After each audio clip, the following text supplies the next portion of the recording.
Et on se fait maintenant une petite peur grâce à Crime Story, les rendez-vous d'Alfred Hitchcock racontés par Serge Sauvion. Aujourd'hui, la dernière bobine de John Lutz.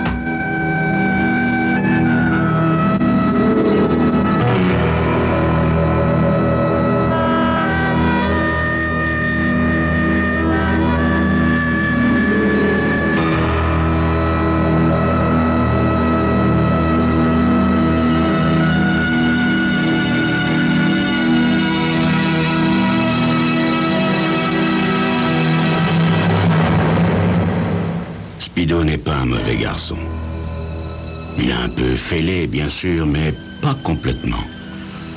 Je me souviens de la nuit où tout a commencé. Nous sommes assis sur la plage, face au Pacifique. Speedo a pris sa petite dose et il est en train de planer, assis, le dos voûté, les bras croisés sur les genoux. Il fixe l'océan. C'est beau, hein? Que je lui fais. Speedo hausse les épaules. Bah, si tu t'arrêtes un instant pour y réfléchir. Cet océan est en train de ronger le rivage, de le dévorer.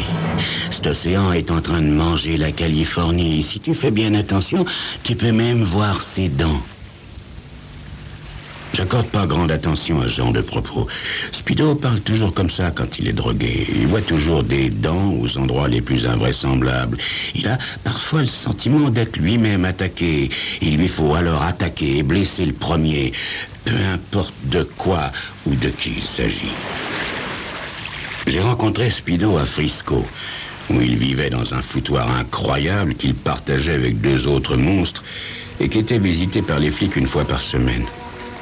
On a décidé qu'on n'était pas bien là-bas. Alors, on a emballé nos affaires et on est parti pour Los Angeles. Mais maintenant, on en a assez aussi d'être là. Tout à coup, quelque chose de blanc vient vers nous en voltant sur la plage déserte, planant et virevoltant légèrement au-dessus du sol en décrivant des zigzags. Les deux pendant un instant. Je me demande bien pourquoi. Parce que quand ça s'approche, je découvre qu'il s'agit d'une feuille de journal. Speedo lève le pied et abaisse son talon sur le papier, le clouant violemment au sable, comme s'il voulait lui faire mal. Il reste assis un moment, le regard rivé sur la feuille, puis il relève le pied et regarde à nouveau vers la mer pendant que la feuille de papier se tend comme une voile au vent et, prenant son essor, s'éloigne de nous en un parcours sinueux vers le ciel. « Je viens d'avoir une idée pour nous, » déclare Speedo. « Une idée? Je t'écoute. » « À propos de timbres et d'objets rares. » J'y comprends rien, mais je réponds « Ouais, très bien », ne souhaitant surtout pas le contrarier. « T'as entendu parler de King Murdoch ?» reprend bientôt Speedo, qui s'est couché sur le dos dans le sable et contemple à présent le ciel. Ouais, tu parles de ce type qui avait toujours des rôles de traître au cinéma? Ouais, naturellement que j'en ai entendu parler. Ouais, ben, traître ou pas, il a eu les plus jolies filles d'Hollywood. Et il a gagné un sacré paquet de fric. Ouais, et alors? Et alors? Eh ben, il a placé tout son argent dans une collection de timbres et d'objets rares. Une petite chose facile à voler et à revendre. Et je t'annonce que King Murdoch est parti hier pour l'Europe. Bah, comment tu le sais, ça? Je viens de le lire dans le journal. Vous voyez, c'est ça qui me fait dire que Speedo est un peu fêlé, mais pas complètement. Il vient de déchiffrer le journal au clair de lune, alors qu'il est en train de planer. Quoi? Tu veux voler ses timbres et ses objets rares pendant son absence? Que je demande. Speedo acquiesce. Hein? Exact. On va découvrir où il habite et on lui piquera tout et on partagera à 50-50, comme chez cet homme politique à qui on a pris son whisky l'autre jour. D'accord? Je sais pas, Speedo. À vrai dire, il me fait un peu peur. Ouais, ce qui veut dire que t'es d'accord. Ok, on fera le coup demain soir. Bon, si tu veux, dis-je pour l'apaiser parce que j'aime pas quand Speedo commence à s'exciter. Et c'est ainsi que je me laisse entraîner dans ce coup foireux. Le lendemain, on n'a aucun mal à se procurer l'adresse de King Murdoch. On nous montre même une photo de l'endroit dans une agence pour touristes. Une énorme résidence qui ressemble à un manoir situé en dehors de la ville, dans la vallée, isolée et éloignée de tout. Ah, comme transperce le corps d'épingle, si c'est pas une thune valant un demi-million de dollars. Entièrement vieux style et entouré tout autour par plein de haies et de grands arbres qu'on s'attend pas à voir pousser là. Tout à fait le genre d'endroit pour ce que nous avons en tête. Et peu à peu, je commence à penser que l'affaire pourrait réussir. Je demande à Speedo, une fois qu'on a quitté l'agence, s'il y a un gardien ou quelqu'un. Un gardien? Bah oui, quelqu'un que King Murdoch peut avoir laissé pour garder la maison. Bah, tu quittes pas une baraque comme ça, tout simplement pour t'envoler vers l'Europe. Oh, tu connais pas ce genre de type? M'assure Speedo, comme nous traversons rapidement la rue vers le côté qui se trouve à l'ombre. L'argent représente pas la même chose pour eux que pour toi et moi. En tout cas, il s'est pas envolé, King Murdoch. Il a pris un bateau à vapeur. Très lent. Je me sens alors beaucoup mieux. Ça rend l'affaire plus sûre. De plus, continue Speedo qui me précède sur le trottoir, la maison est tellement grande qu'il faudrait une douzaine de gardiens pour pouvoir nous surprendre en train de pénétrer à l'intérieur ou d'en sortir. Le soir même, après avoir siphonné un peu d'essence dans le réservoir d'une voiture d'allure très respectable pour remplir celui de la nôtre qui est toute cabossée, nous prenons la route en direction de la vallée. Je regarde le paysage à travers le pare-brise, admirant les nuages passant devant nous à faible altitude, rendus pourpres par le soleil qui descend. Je trouve que c'est beau, superbement beau. Et j'ai une peur intense. Je ne saurais pas expliquer pourquoi, mais je regrette de m'être engagé dans cette aventure. Ouais, je l'avoue, j'ai une peur épouvantable. La maison de King Murdoch est retirée, tout à fait retirée, et plongée dans l'obscurité. Il y a un mur de briques peu élevé, couvert de vignes, surmonté d'une sorte de clôture en fer qui fait tout le tour de la propriété. Speedo amène la voiture sous les arbres et éteint les phares. Puis, nous regardons l'endroit plus attentivement. L'ensemble se compose de 2 étages qui s'élèvent sur une petite hauteur et les pignons de l'étage supérieur semblent vraiment très haut dans le ciel qui est presque entièrement noir à présent. Nous attendons là, observant les alentours jusqu'après minuit. Rien ne remue là-dedans, dit Speedo en se frottant la barbe. Si on veut faire quelque chose, faut y aller maintenant. Je ne réponds rien, mais je sors de la voiture de mon côté.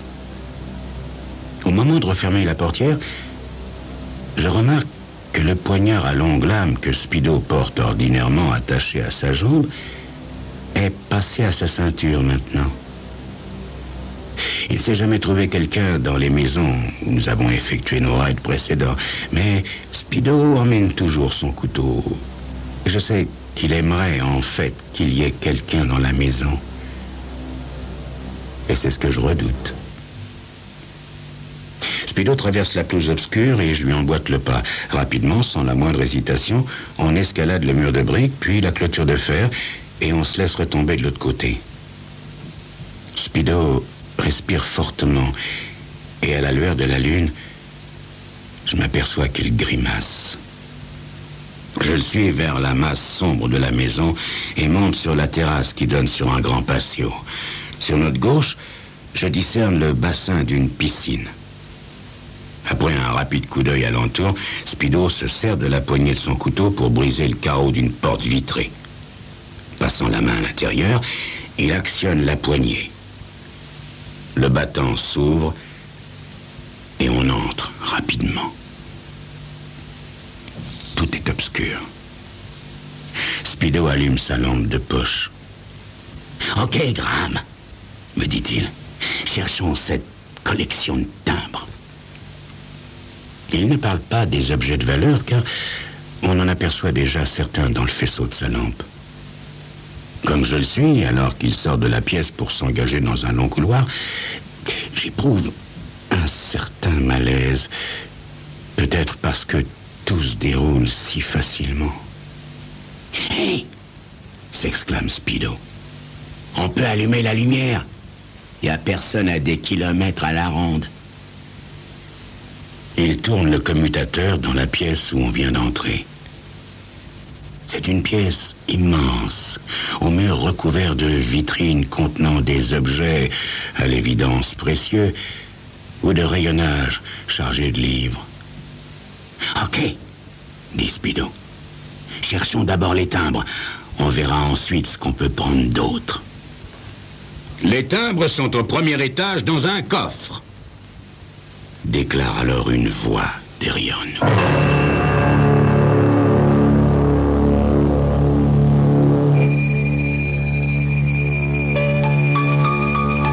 La villa n'est donc pas vide.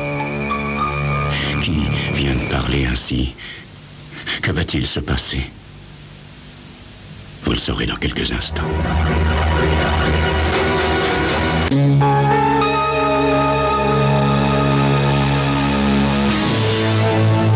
Nous nous retournons lentement. Je tremble de tous mes membres. C'est King Murdoch en personne qui nous fait face. Il porte un smoking rouge et se tient sur le seuil de la porte. Il arbore ce hideux sourire que je me souviens avoir vu tant de fois au cinéma quand j'étais gosse. Et surtout, il tient dans sa main droite une longue épée qui fait paraître le poignard de Speedo tout juste bon à étaler du beurre sur une tartine.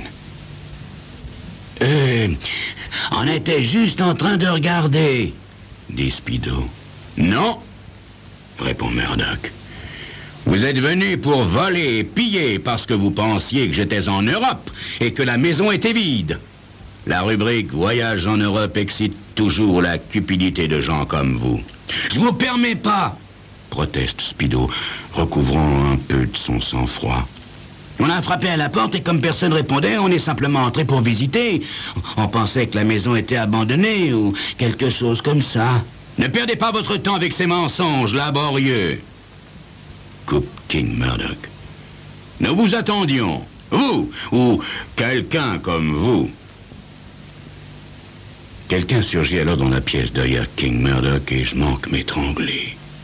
C'est Otto Kopf, le célèbre méchant du cinéma qui tient ordinairement les rôles de généraux nazis. Puis 4 ou 5 personnes s'avancent dans la pièce. Autant de visages que je me souviens avoir vus il y a longtemps de cela à l'écran et qui nous regardent d'un air mauvais. Je reconnais Basil Kane, le gros Roger Spade et Corvana, dont le visage de vampire décharné me remplit d'épouvante. Elle mâche tranquillement du chewing-gum. Otto Kopf porte une longue robe de chambre noire. D'une de ses poches, il tire un revolver qu'il pointe vers nous. « Ils feront parfaitement l'affaire !» décrète-t-il. 4 des hommes s'avancent vers nous, et avant que Speedo ou moi puissions opposer la moindre résistance, on se retrouve les mains attachées dans le dos, assis sur un canapé, les chevilles liées aux pieds de celui-ci. « Hé, pourquoi ça ?» s'insurge Speedo. « Qu'est-ce que vous faites? Qu'est-ce qui se passe dans cette urne ?»« Chers amis, nous formons ce qu'il est convenu d'appeler un club très fermé, » réplique King Murdoch.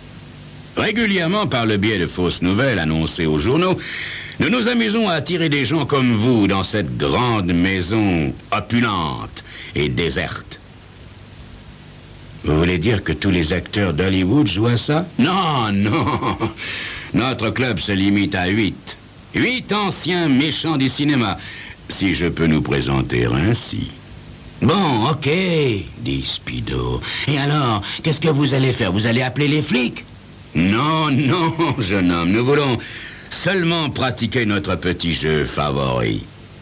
Je m'écrie, aiguillonné par la peur. Un jeu? Oui, jeune homme, me répond King Murdoch. Pouvez-vous imaginer le nombre de fois où nous avons dû mourir à l'écran?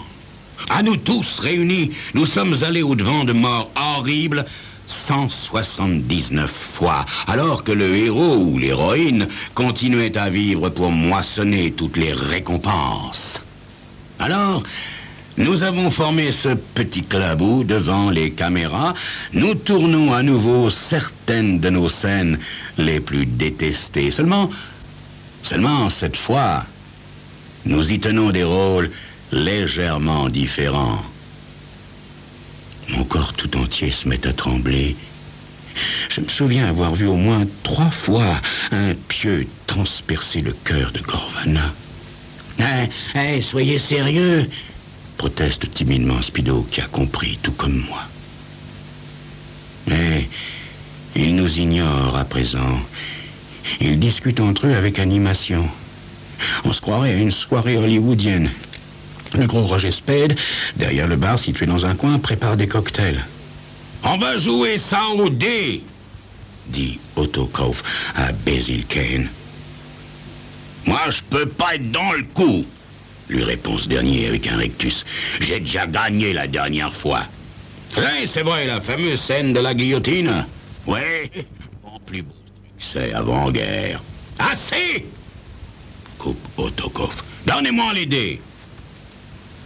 Il me fixe avec un regard que je ne pourrai jamais oublier. Speedo et moi, on écoute le bruit des dés et le bourdonnement de leur voix excitée pendant un bon quart d'heure, puis on les voit revenir vers nous depuis l'autre bout de la pièce, tout souriant. « C'est moi qui ai gagné, messieurs !» déclare King Murdoch. « Je choisis le grand, là !» ajoute-t-il en désignant Speedo. « Mais on va rejouer la fin des Caraïbes en sang. » « Excellent choix !» commente Otto Kauff en maîtrisant Speedo qui cherche à se relever. « Costume !» hurle le gros Roger Spade. « Allez me chercher des costumes de pirates !» Tandis que 2 des assistants s'élancent en courant vers la porte, Gorvana me murmure à l'oreille. « Ne t'inquiète pas, mon chéri, ton tour aussi viendra. » Je devine à sa voix qu'elle est complètement ivre, mais comme elle se redresse, l'un des bracelets en forme de serpent glisse de son poignet décharné sur le canapé à côté de moi. Je change vite de position pour le dissimuler et je les regarde emmener Speedo, horrifié, vers la porte à l'autre bout de la pièce. King Murdoch leur emboîte le pas, laissant seulement Gorvana pour me surveiller. Pendant qu'elle me regarde fixement en mâchant son chewing-gum, je frotte le bord du bracelet contre les cordes qui serrent mes poignets. C'était, je m'en souviens, l'un des tours favoris de King Murdoch dans ses vieux films. Je m'arrête quand ils reviennent tous dans la pièce. La corde qui enserre mes poignets est alors prête à céder. King Murdoch a revêtu un flamboyant costume de pirate. Speedo, l'air terrifié et désemparé, porte un costume semblable, en moins élégant. Je dois reconnaître qu'avec sa barbe et le reste, il ressemble assez à un véritable pirate. « Vous vous rappelez la fin du film ?» demande King Murdoch à la ronde. « Dans la dernière scène, on me faisait passer sur la planche avec tout l'or sur moi, mes grandes et lourdes bottes remplies d'eau. » Je regarde Speedo et je note soudain les sacs apparemment pesants pendus à sa ceinture et ses grosses bottes aux rebords brillants. « À la piscine !» hurle King Murdoch. « À la piscine !» répondent les autres en chœur, en poussant Speedo vers la porte-fenêtre. « Qui peut venir profiter du spectacle ?» dit Otto Kauff à Gorvana en ricanant. « L'autre ne s'envolera pas !» L'oreille tendue vers les fragments de conversation autour de la piscine, je me hâte de faire craquer la corde qui lie mes poignets. Puis, je détache mes chevilles. Et comme je me glisse à l'extérieur dans l'obscurité, j'entends quelqu'un crier « Moteur !» Dissimulé derrière une haie, je m'approche en rampant pour regarder. La surface qui entoure la piscine est brillamment éclairée. Là d'où provenaient précédemment les voix, règne à présent un silence de mort. J'aperçois alors Speedo et King Murdoch sur le plongeoir qui s'élève au-dessus du bassin, à environ 5 mètres. Speedo fait face à Murdoch, le dos tourné à la piscine, à l'extrémité de la planche. Tous deux ont une épée à la main. « Tu as brûlé tes dernières cartouches, misérable !» hurle King Murdoch. Comme il commence à batailler, je découvre immédiatement que l'épée de Speedo est fausse. Avant de me glisser hors de la terrasse et me mettre à courir vers la voiture, je jette encore un coup d'œil derrière moi. Speedo se bat désespérément, acculé avec son épée dont la lame se plie. King Murdoch lui porte alors une botte qui l'oblige à reculer. Le cri de Speedo se termine en un splatch retentissant dans l'eau. Les sacs lestés et le lourd costume doivent l'entraîner irrémédiablement vers le fond. J'entends King Murdoch hurler quelque chose quand j'arrive à la voiture, puis une salve d'applaudissements généreux. À présent, de temps à autre, après bien des années, quand je dors, je vois Gorvana, souriant et mâchant son chewing-gum, se pencher sur moi avec un pieu de bois très pointu et un gros maillet. Le maillet se lève et retombe. J'essaie de bouger, mais je suis retenu au sol. Retenu au sol. Il y a un son horrible que je ne puis décrire. Et ensuite, la même salve d'applaudissements enthousiastes mais polis. Et comme à chaque fois, je me réveille, transpirant, comme je n'ai jamais transpiré. Oh, j'ai bien pensé maintes fois à raconter tout ça à quelqu'un, à la police. Mais ce serait m'impliquer moi-même dans un crime. De toute façon, personne ne me croirait. Personne. Sauf vous, peut-être.